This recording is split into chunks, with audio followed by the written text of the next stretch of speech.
Bienvenue dans la clé alchimique spéciale du samedi. Et aujourd'hui, elle sera sur le libre arbitre. C'est une notion importante que j'explique bien souvent en coaching pour vraiment bien expliquer que c'est pas juste une to-do list ou une liste qui dit bon, je fais une colonne pour les pour et une colonne pour les contre pour savoir ce que je fais. C'est un petit peu plus compliqué que ça. Alors, mettons-nous en réception, dans l'accueil et la réflexion pour comprendre ensemble un petit peu ce qu'est le libre arbitre. Alors, dans cette clé alchimique aujourd'hui, nous accueillons cette énergie particulièrement puissante. C'est vraiment une clé pour clarifier ce concept mystique, débattu, parfois même incompris, le libre arbitre. L'énergie universelle nous offre à chaque instant des choix. Mais en période de réalignement, comme on l'est depuis quelques mois, et qu'on traverse vraiment avec parfois difficulté et remous, eh bien, le choix semble à la fois simple et en même temps un peu inévitable. Donc, c'est vrai, on peut se poser la question, donc, est-ce que j'ai vraiment le choix ? On a toujours le choix. Les forces en présence aujourd'hui sont celles de la vérité nue. Nous sommes ramenés, chacun à notre niveau, à une question très simple. Es-tu aligné avec ce que tu es vraiment ? Dans cette phrase de grand nettoyage, l'univers, par des signes, des synchronicités, des blocages ou des ouvertures soudaines, nous invite à poser des choix forts. Mais pas n'importe quel choix, des choix de vérité. Et c'est là, et uniquement là, que notre libre arbitre entre en scène.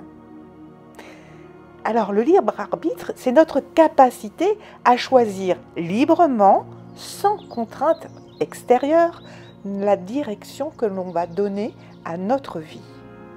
C'est l'outil principal de l'esprit conscient. C'est la flamme de notre volonté.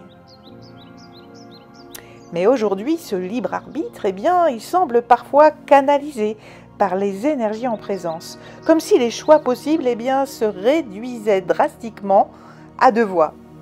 Celle de la malignée, du respect de soi, de l'écoute intérieure, et où si on continue et qu'on n'a aucune émotion, aucun blocage, aucune peur, c'est merveilleux. Sauf que du coup, on est forcément, bien évidemment, amené à être confronté à nos peurs, nos blocages qu'on doit savoir gérer.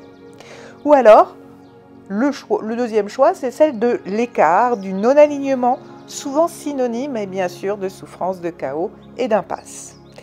Le libre arbitre ne disparaît pas. Mais l'énergie actuelle qu'on a en ce moment, depuis quelques mois, nous pousse à choisir le chemin de la vérité et de tout ce qui n'est pas à sa juste place. Paf, ça va s'effondrer. On est dans des énergies de réalignement profond. Et ça fait plusieurs mois que ça dure.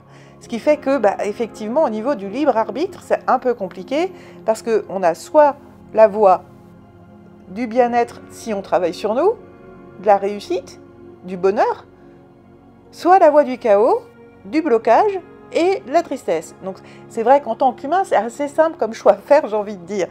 Pourtant, non, c'est très compliqué. Avant de faire un choix, il y a plusieurs étapes essentielles. Et c'est là qu'on oublie de les faire, parce qu'on n'a pas le temps, parce qu'on n'a pas envie, parce que ça demande forcément du travail sur soi. Oui, la première chose à faire, c'est de revenir à soi. Le choix juste vient de l'intérieur, pas des autres, ni des peurs, ni des listes pour ou contre. Il faut ensuite observer ces peurs parce qu'elles nous indiquent quelque chose. La plupart des blocages viennent d'anciennes blessures, de croyances limitantes ou d'une identité passée ou d'une alerte.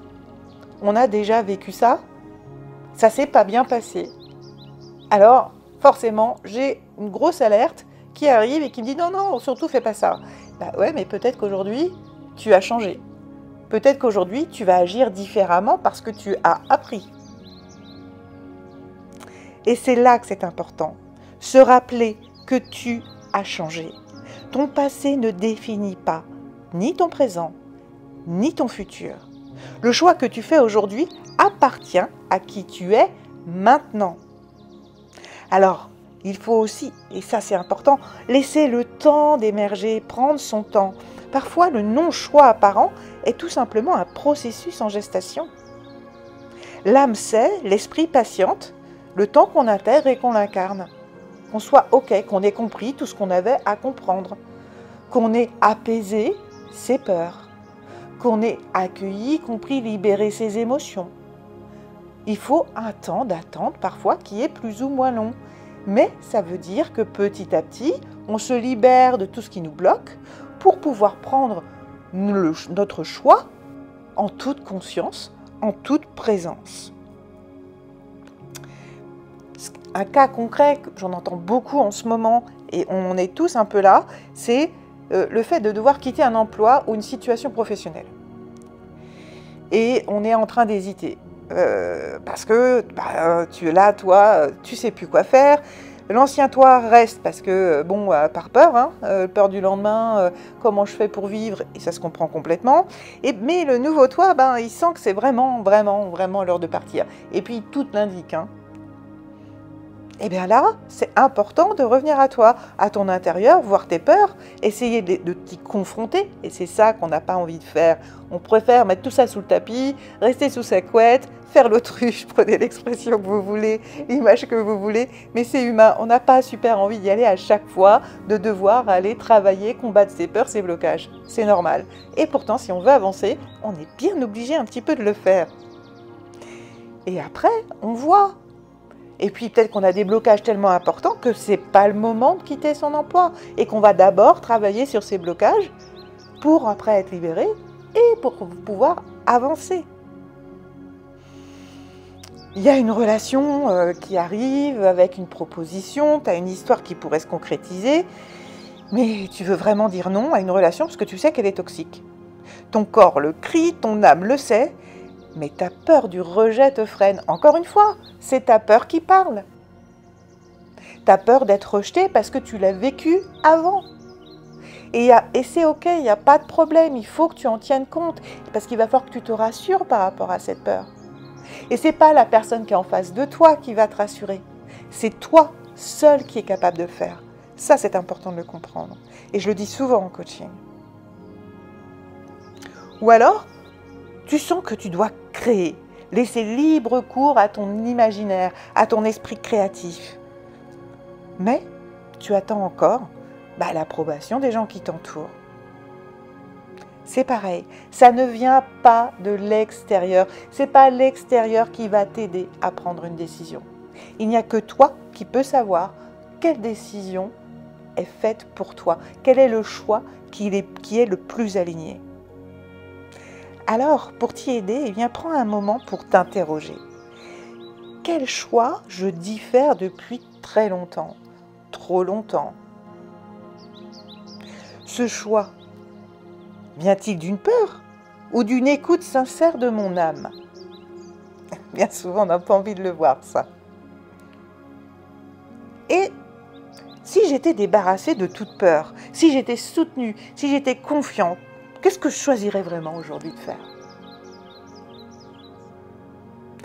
Qu'est-ce que tu choisirais aujourd'hui de faire? Note ta réponse, respire avec elle, vis avec elle, dors avec elle. Pourquoi? Parce que c'est ta vérité du jour. Et n'y va pas du jour au lendemain si c'est pas le moment, c'est OK. Tu dis ouais, mais il y a ça, il y a quand même ça à faire attention, il y a ça. OK. Liste tout ce que tes peurs, ton mental te suggère. Toutes tes red flags, tous tes points de vigilance, et tu vas y aller tranquillement, pas à pas, les uns après les autres. Un petit rituel sympa. Tu prends 2 bougies. L'une représente l'ancien chemin, l'autre le nouveau. Allume les 2. Regarde-les, puis souffle sur celle que tu laisses derrière. Observe la lumière qui reste, respire-la, intègre-la et dis-toi, voici le chemin que je suis à présent.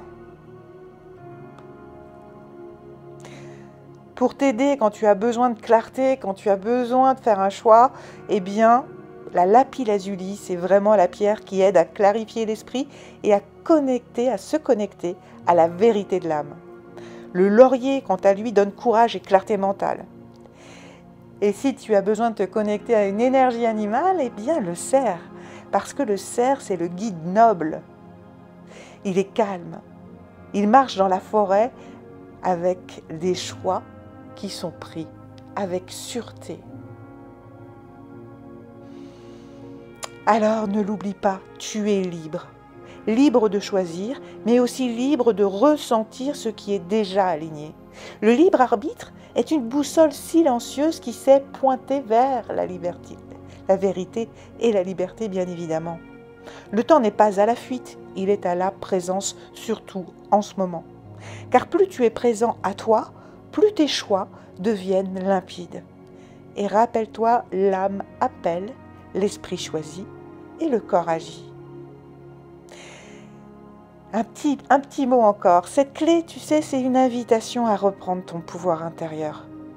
Et certainement pas dans la révolte, mais dans la douceur de ton vécu. Apporte-toi de la douceur, apporte-toi de la compassion.